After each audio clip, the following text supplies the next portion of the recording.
My name is Gena Hamshaw. I am the blogger behind The Full Helping, and I'm a vegan recipe developer. I'm here today to make chocolate granola bowls with creamy cold brew. I've been on a creamy cold brew kick this summer, and I love chocolate, who doesn't?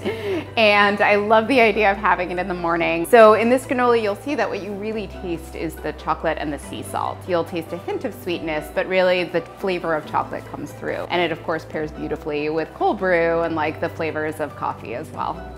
It's like mocha in a granola bowl. My ultimate granola looks something like this, with nice, big, thick clusters that I can scoop up with a spoon.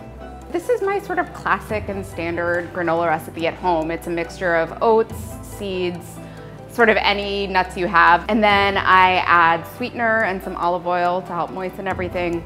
And I always add plenty of sea salt to my granola because, again, I love that sort of slightly sweet, salty combination of flavors. I don't use too much liquid in it, and because I don't, it's really important to mix it really, really well so that everything gets nicely coated. And when I'm mixing it in the bowl, the thing I look for is that there be no dry cocoa powder anywhere in the bowl. Another part of getting the right clumpy consistency is to not spread the granola too thinly on your baking sheet, but also to have it in a really even layer where you go right out to the edges of the baking sheet. I bake it for 30 to 40 minutes around 325, and the granola sort of dries out, and then you can break it into clumps.